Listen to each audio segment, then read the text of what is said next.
बच्चों, हम लोग पिछले लेक्चर पे कोऑर्डिनेशन केमिस्ट्री देख रहे थे। कुछ चीजों के बारे में पढ़ा गया था, जनरल इंट्रोडक्शन। आज हम लोग उसके आगे की चर्चा करते हैं। आज हम लोग जैसे कुछ टर्मिनोलॉजी यूज करेंगे, उन पे चर्चा कर लेते हैं। जैसे सेंट्रल एटम क्या होता है, तो यहाँ पर देखें, metal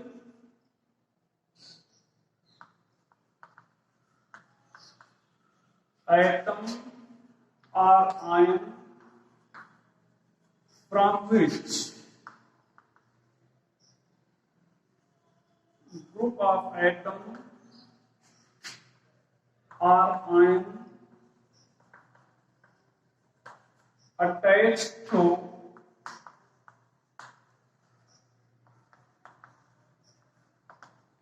coordinate bond is known as central atom। तो सेंट्रल एटम जो होते हैं, मेटल एटम हो सकते हैं या आयन हो सकते हैं, जिससे कई ग्रुप ऑफ एटम या आयन कोऑर्डिनेट बॉन्ड से जुड़े होते हैं। ऐसे स्पीशीज को या ऐसे पार्ट को हम लोग क्या कहते हैं, सेंट्रल एटम कहते हैं। तो जो ये ग्रुप ऑफ एटम या आयन सेंट्रल, यहाँ पर ध्यान दें, जैसे हम लोग यहाँ पर बात कर रहे हैं FeCN6। तो यहाँ पर FeCN6 में अगर हम लोग बात करें -4 यहाँ पर लिख रहे हैं, ये आयरन सेंट्रल एटम कहलाएगा। सेंट्रल एटम क्यों कहलाएगा? क्योंकि इससे कई ये ग्रुप ऑफ एटम है, मतलब कि आयन कह लिया जाए। देखें यहाँ पर आयरन से ये Cn- और 6 Cn- है, ये कोऑर्डिनेट बॉन्ड से जुड़े हुए हैं। तो चूंकि यहाँ पर कई ग्रुप ऑफ एटम या आयन कोऑर्डिनेट बॉन्ड से जुड़े हुए हैं, इसलिए इस आयरन को आप क्या कहेंगे, सेंट्रल एटम कहेंगे। अब ये देखें, कोऑर्डिनेट बॉन्ड से जुड़े हैं, तो कोऑर्डिनेट बॉन्ड का मतलब क्या होगा कि यहाँ पर जो लिगेंड है ये अपना लोन पेयर देता है। कोऑर्डिनेट बॉन्ड तभी बनता है जब लोन पेयर डोनेट किया जाए, हम लोग ऐसा पढ़े हैं। तो कोऑर्डिनेट बॉन्ड दे मतलब इलेक्ट्रॉन पेयर दे रहा है, इसका मतलब इसके पास वैकेंट ऑर्बिटल होना भी चाहिए उसको रिसीव करने के लिए। तो ये जो सेंट्रल एटम है, लिगेंड को वैकेंट ऑर्बिटल प्रोवाइड करता है, लिगेंड को वैकेंट ऑर्बिटल प्रोवाइड करता है इस दिए गए लोन पेयर को एक्मोडेट करने के लिए। तो इसलिए सेंट्रल एटम, अगर यहाँ पर बात किया जाए, तो ये लुईस एसिड की तरह बिहेव करता है। तो हम लोग यहाँ पर लिख सकते हैं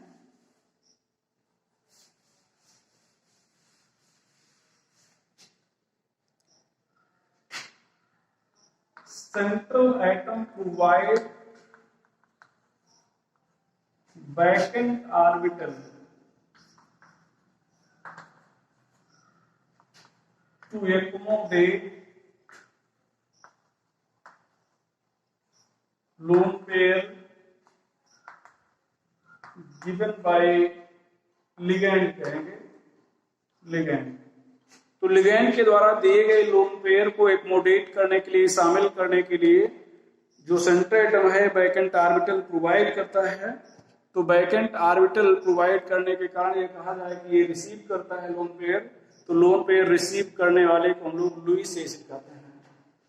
सो सेंट्रल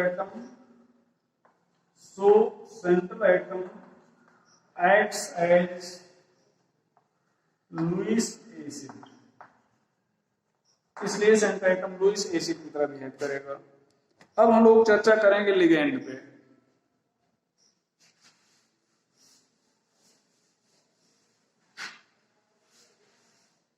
यहां पर लिगेंड पे अगर चर्चा करें हम लोग, तो देखा जाए लिगेंड क्या होते हैं।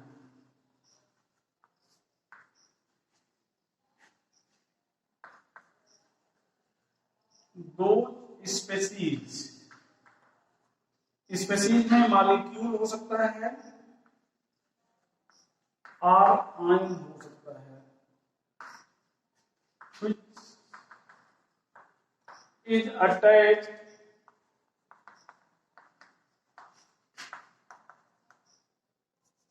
with central atom by coordinate bond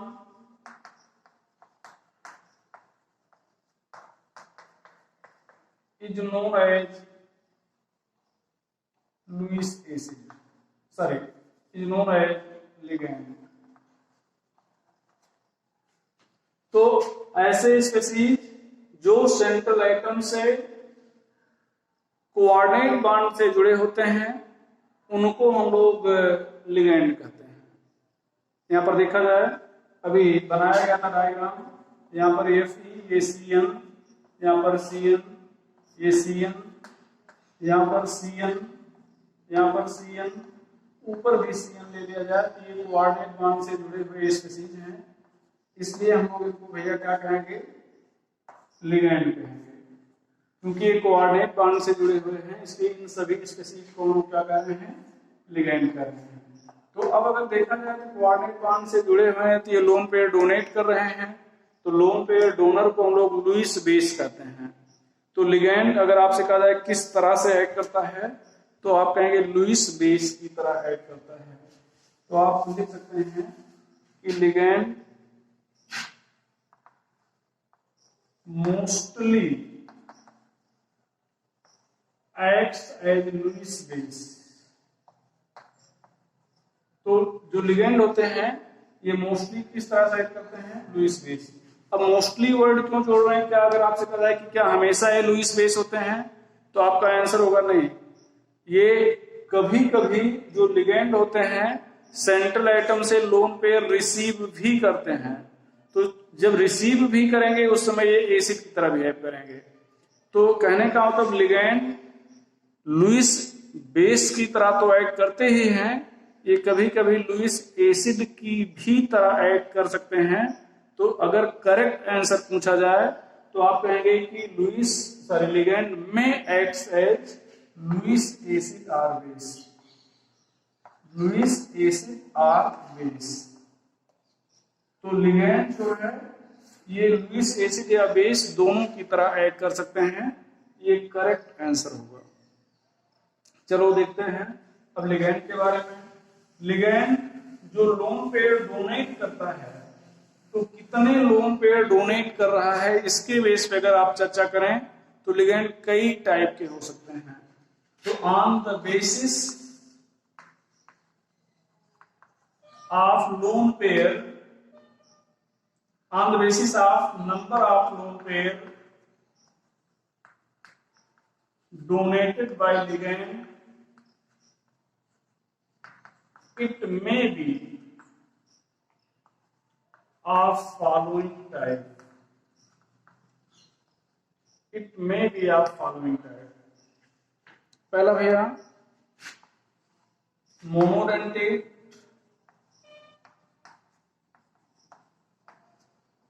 ligand,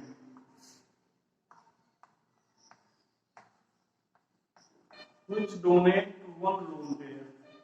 monodentate ligand तो ऐसे लिगैंड जो एक लोन पेयर डोनेट करते हैं उन्हें मोनोडेंटेट लिगैंड कहते हैं। अब यहाँ पर F minus, Cl minus, Br minus, iodine minus, Cn minus, NCS, Nc minus, SCn minus, NCS minus, NO2 minus, ONO minus, H2O, NH3, PY को पिरीडीन बोलेंगे, पिरीडीन हो जाएगा, CO हो जाएगा, NO हो जाएगा, NH2 माइनस हो जाएगा। ये सब जो हैं बहुत सारे हैं, तो ये सब क्या कहलाएंगे भैया, मोनोडेंटेट लिगैंड कहलाएंगे, क्योंकि ये एक लोन पेयर डोनेट करेंगे। आगे हम लोग देखें bidentate ligand. Bidentate ligand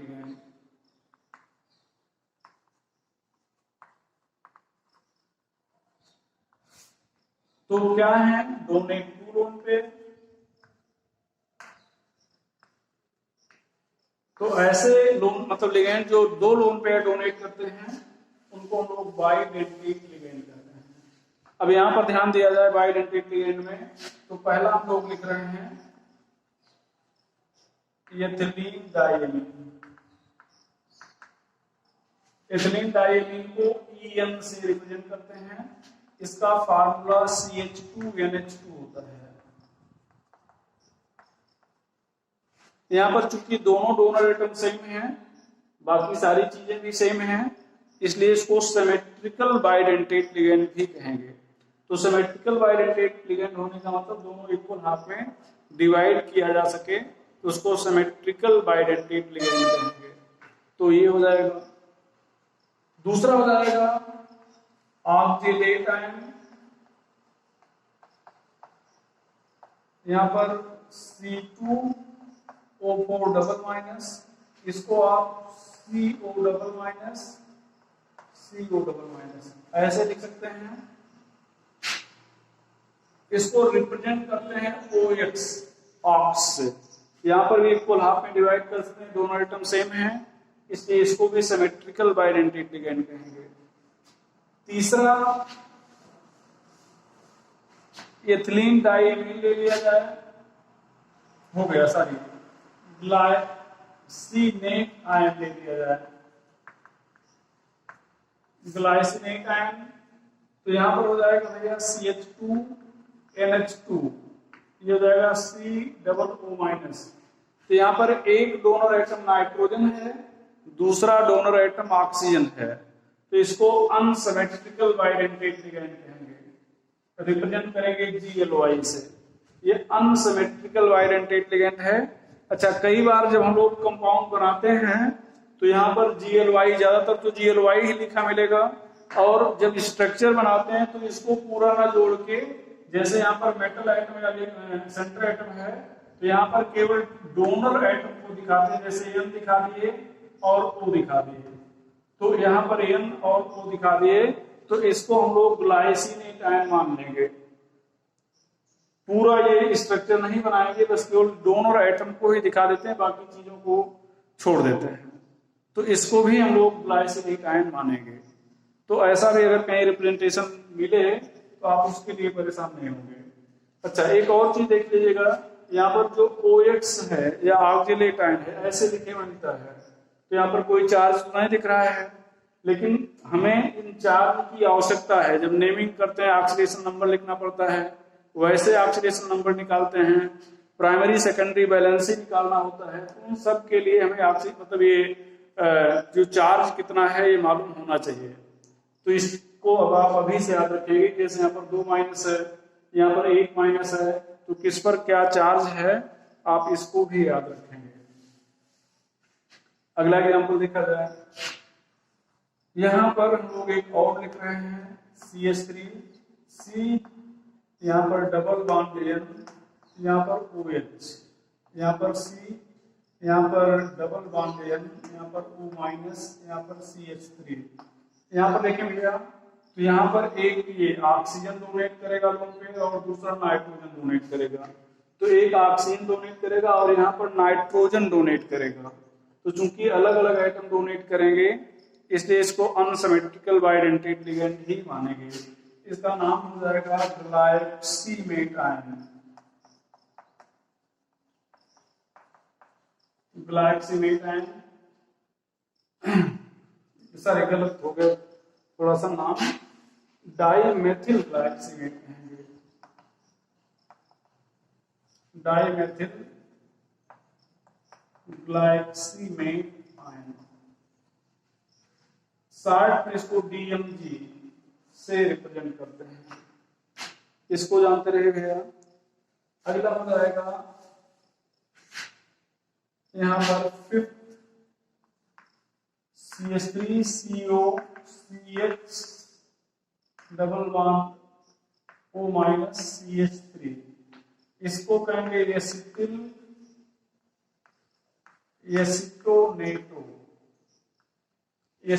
एसिटोनेटो। Short में रिप्रेजेंट करेंगे AC से। ध्यान रखिएगा यहाँ पर 1 माइनस है, तो अगर कहीं पर AC लिखा है तो उसको आप एसिटिल एसिटोनेटो समझेंगे, और जो चार्ज की बात आएगी तो चार्ज वहां पर -1 मानेंगे भैया। 5वां हो जाएगा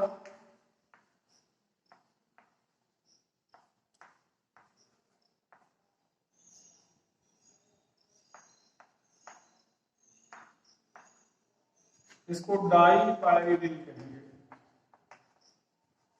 साल्ट में डाईपी, ये भी बाइडेंटेट लिगेंड है। तो हालांकि मिलता मतलब कम है, कंपाउंड में लिखा हुआ कम मिलता है, लेकिन फिर भी आप इसको भी जानते रहेंगे। तो बाइडेंटेट लिगेंड जो है काफी इंपॉर्टेंट है। बाइडेंटेट लिगेंड को आप निश्चित रूप से याद रखेंगे। तो ध्यान रखिएगा कौन कौन से लिगेंड बाइडेंटेट लिगेंड हैं। आगे हम लोग बात करें ट्राइडेंटेट लिगेंड की। तो ट्राइडेंटेट लिगेंड है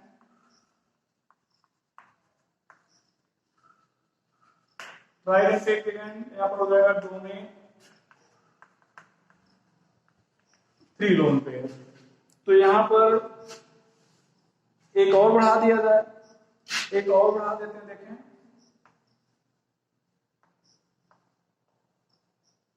इसको कहेंगे टरपायरिडिन। साल्ट में टर्पी, साल्ट में क्या कहेंगे, टर्पी कहेंगे। इसके बाद एक दूसरा एग्जांपल लिया जाए, ये एथिलीन डाइएमीन आपने लिखा था, ये देखें एथिलीन डाइएमीन लिखा था, इसमें एक और बढ़ा दो CH2 CH2 NH2। अब ये एथिलीन एक बार है, एथिलीन 2 बार है तो डाइएथिलीन हो जाएगा। ये NH2 3 बार है तो ट्राइएमीन हो जाएगा। हालांकि NH2 नहीं है, वो NH है, लेकिन उसको मान रहे हैं डोनर एटम है, तो यहाँ पर डाइएथिलीन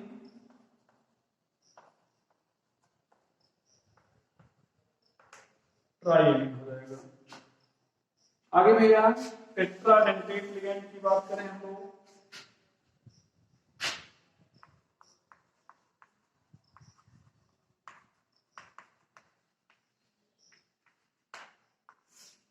डोनेट 4 लोन पेयर। तो ऐसे लिगेंड जो 4 लोन पेयर डोनेट करते हैं उनको हम लोग टेट्राडेंटेट लिगेंड कहते हैं। अब यहाँ पर टेट्राडेंटेट लिगेंड की बात करें तो CH2 NH2 लिखते हैं, नहीं लिख रहे हैं, NH2 नहीं लिख रहे हैं, यहाँ पर एक CH2 NH2 जोड़ दें, यहाँ पर CH2 NH2 जोड़ दें। एक एथिलीन, 2 एथिलीन, 3 एथिलीन, 3 एथिलीन हो गए, NH NH2 NH2। तो यहाँ पर हो गया ट्राई एथिलीन,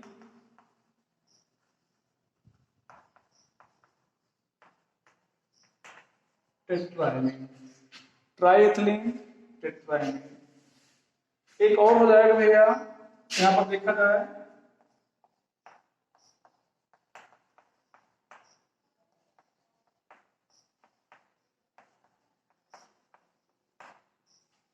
ये नाइट्रोजन है, एक लोन पेयर डोनेट करेगा, ऑक्सीजन डोनेट करेंगे, तो यहां पर हो जाएगा नाइट्राइलो एस्टेट,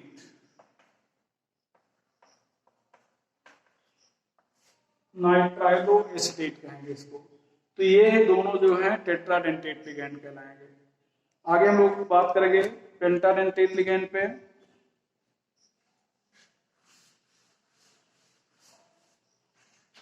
पेंटाडेंटेट लिगेंड,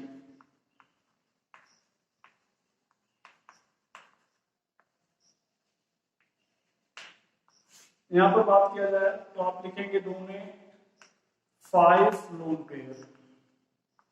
भैया डोनेट 5 लोन पेयर। अब यहाँ पे हम लोग अगर पेंटा पे बात करें भैया, तो यहाँ पर हम लोग लिख रहे हैं CH2 ये नाइट्रोजन जोड़ दिए, यहाँ पर एसिटिक आयन जोड़ रहे हैं,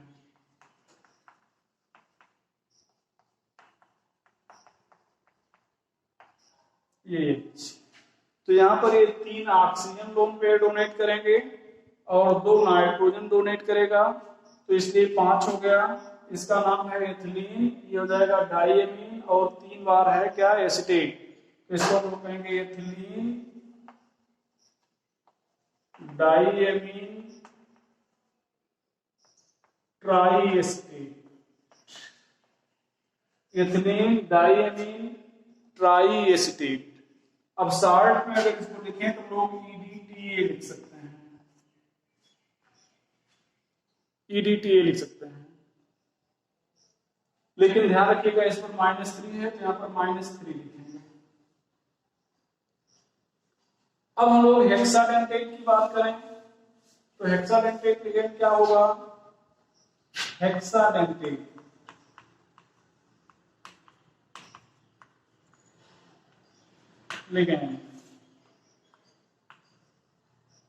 लिगेंड डोनेट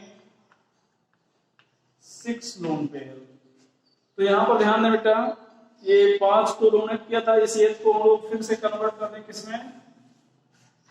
एसीटेट आयन में। तो ये हो जाएगा हेक्साडेंटेट। यहाँ पर 2 नाइट्रोजन और 4 ऑक्सीजन डोनेट करेंगे, तो इसको हम लोग कह सकते हैं एथिलीन डाइएमीन टेट्राएसिटेट। शॉर्ट में इसको भी EDTA कहेंगे। अब समस्या ये हो जाएगी कि EDTA लिखा है तो हम लोग टेट्रा पेंटा माने या हेक्सा माने, तो यहाँ पर -4 होगा।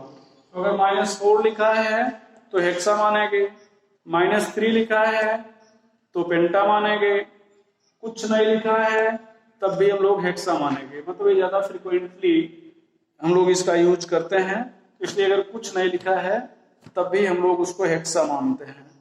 तो इस चीज को भैया जानते रहेगा।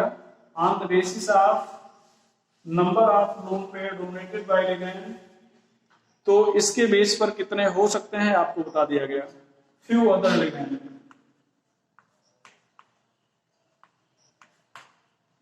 फ्यू अदर में हम लोग यहाँ पर देखें भैया, फ्यू अदर में हम लोग एसिड लिगेंड भी जानते हैं।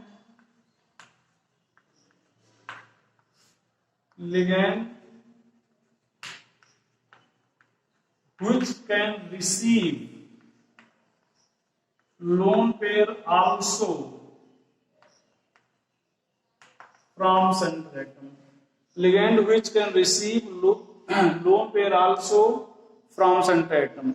तो ऐसे लिगेंड जो सेंटर एटम से लोन पेयर रिसीव भी कर सकते हैं, उनको हम लोग भैया क्या कहते हैं? एसिड लिगेंड कहते हैं। तो एग्जांपल में हो जाएगा CO CN माइनस NO, ये एसिड लिगेंड कहलाते हैं। आगे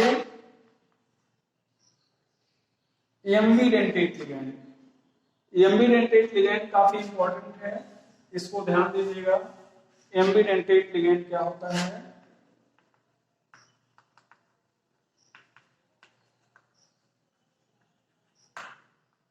तो यहां पर बात किया जाए तो आप कहेंगे monodentate ligand which has 2 donor center.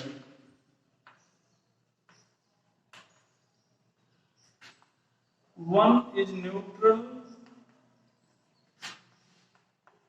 and other is negatively charged. Monodentate ligand which has 2 donor center, one is neutral and other is negatively charged, is known as ambidentate ligand. तो ऐसे लिगेंड को हम लोग ambidentate ligand कहते हैं। अच्छा, ये nucleophile की तरह ऐड करते हैं जो लिगेंड होते हैं, इसलिए हम लोग इनको ambidentate न्यूक्लियोफाइल भी कहते हैं। चर्चा करेंगे जब न्यूक्लियोफाइल पे चर्चा होगी। बहुत ज्यादा नहीं है, लगभग 6 हैं ये। CN minus, NC minus, SCN minus, NCS minus, NO2 minus, ONO minus, यही 6 हैं जो एम्बीडेंटेट लिगेंड हैं। अब जैसे कार्बन की बात करें, ये देखें नाइट्रोजन, कार्बन के पास 4 इलेक्ट्रॉन होता है, एक माइनस के कारण 5 हो गया, 5 हो गया। अब 3 ये शेयर कर लिए, दोनों मिलके दोनों का ऑक्टेट कंप्लीट हो गया। नाइट्रोजन के पास भी लोन पेयर है, कार्बन के पास लोन पेयर है, दोनों अपना अपना लोन पेयर डोनेट कर सकते हैं। दोनों एक साथ अपना लोन पेयर डोनेट नहीं करेंगे, अलग अलग समय में ही डोनेट करेंगे। तो अलग अलग समय में डोनेट करेंगे, इसलिए एक ही डोनेट करेगा, इसलिए मोनोडेंटेट लिगेंड है। प्रश्न उठता है कि क्यों एक साथ नहीं डोनेट करेंगे? एक साथ डोनेट करेंगे तो जो एक रिंग बनेगी जो ट्राई साइक्लिक मतलब 3 मेंबर की होगी, और 3 मेंबर की साइकिल स्टेबल नहीं होती है, तो स्टेबिलिटी के पॉइंट ऑफ व्यू से दोनों एक साथ डोनेट नहीं करेंगे। ये हो गया भैया। तो ये हो गया एम्बिडेंटेट लिगैंड। अब हम लोग फ्लेक्सीडेंटेट लिगैंड की बात करें।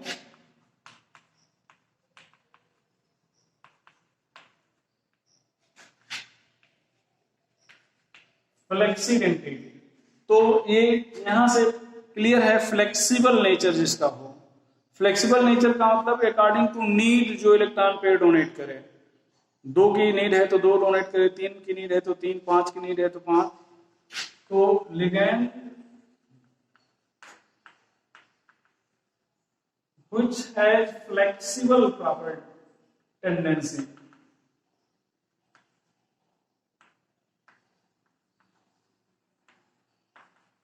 to donate lone pair,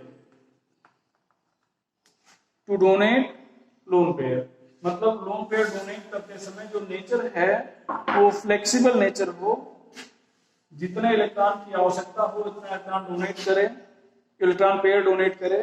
तो ऐसे लिगैंड को हम लोग फ्लेक्सीडेंटेट लिगैंड कहते हैं। और ये होता है EDTA। EDTA लिख सकते हैं, स्मॉल लेटर में लिख सकते हैं या कैपिटल लेटर में, उससे फर्क नहीं पड़ेगा। तो ये आप EDTA लिख सकते हैं। उसके बाद हम लोग एक और लिगैंड पढ़ेंगे, chelating ligands. Chelating ligands, chelating ligands की बात करें, ligands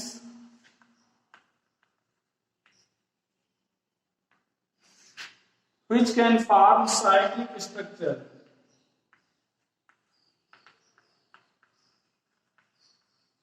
with central atom।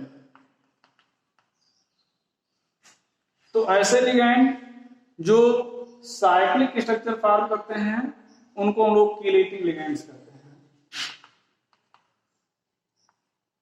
Compound, अच्छा एग्जांपल की बात करें तो all the ligands except monodentate।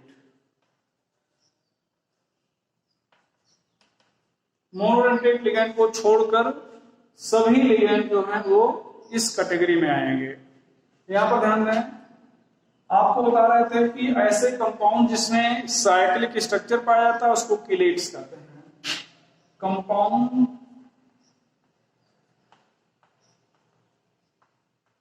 which has cyclic structure is known as chelates। तो ऐसे कंपाउंड जिसमें साइक्लिक स्ट्रक्चर पाया जाता है उसको हम लोग कीलेट्स बोलते हैं। यहां पर देखें भैया, यहां पर जैसे NiGly होल ट्वाइस लिखा गया है। तो अब यहां पर अगर हम लोग देखें, चर्चा करें, तो ये Ni है, ये Gly बाइडेंटेट लिगैंड है, ये भी आपने देखा था, NH2CH2CO यहाँ पर O माइनस। अब ये ध्यान दें, ये यहाँ पर ये नाइट्रोजन अपना लोन पेयर डोनेट किया और ये ऑक्सीजन अपना लोन पेयर डोनेट किया। यहाँ पर फिर लिख लेंगे NH2CH2, यहाँ पर COO माइनस, ये नाइट्रोजन डोनेट करेगा, ये ऑक्सीजन डोनेट करेगा। तो ये देखें यहाँ पर ये जो लिगैंड था ये निकल के साथ ऐसे अगर आप देखें तो ये साइक्लिक स्ट्रक्चर बना रहा है, इसलिए इस ग्लाइसिनेट आयन को हम लोग कीलेटिंग लिगैंड्स कहेंगे और इस पूरे कॉम्प्लेक्स को हम लोग कीलेट्स कहेंगे। अच्छा, जो कीलेट्स होते हैं उनकी स्टेबिलिटी नॉर्मल कॉम्प्लेक्स के कंपैरिजन में ज्यादा होती है। कीलेट्स की जो स्टेबिलिटी होती है वो नॉर्मल कॉम्प्लेक्स के कंपैरिजन में ज्यादा होती है, क्योंकि जब कीलेट्स बनते हैं तो सिस्टम की एंट्रोपी बढ़ जाती है। तो सिस्टम की एंट्रोपी बढ़ जाने से उनकी स्टेबिलिटी बढ़ जाएगी, मतलब उनके फॉर्मेशन की स्पॉन्टेनिटी बढ़ जाएगी, मतलब स्टेबिलिटी बढ़ जाएगी। अच्छा, अब यहाँ पर एक और चीज, जैसे यहाँ पर देखें 1 2 3 4 5, ये 5 मेंबर्ड रिंग है। कभी कभी 5 मेंबर्ड रिंग बनेगा, कभी कभी 6 मेंबर्ड रिंग बनेगा। तो अगर ये निगेटिवली चार्ज लिगेंड है तो 5 मेंबर्ड रिंग ज्यादा स्टेबल होगी। ये जो लिगेंड है अगर ये निगेटिवली चार्ज है तो 5 मेंबर्ड रिंग मोर स्टेबल होगी। और अगर ये जो साइक्लिक रिंग है मतलब ये जो लिगेंड है वो अनसैचुरेटेड है तो 6 मेंबर्ड रिंग ज्यादा स्टेबल होगी, क्योंकि वहां पर रेजोनेंस आ जाएगा। तो 6 membered ring is more stable in the case of ligand where it is unsaturated, like in case of ACAC. और 5 membered ring is more stable in case where ligand is negatively charged. तो चलिए आज की बात यहीं पे खत्म करते हैं। अगला लेक्चर, आगे की बातें अगले लेक्चर में। ठीक है।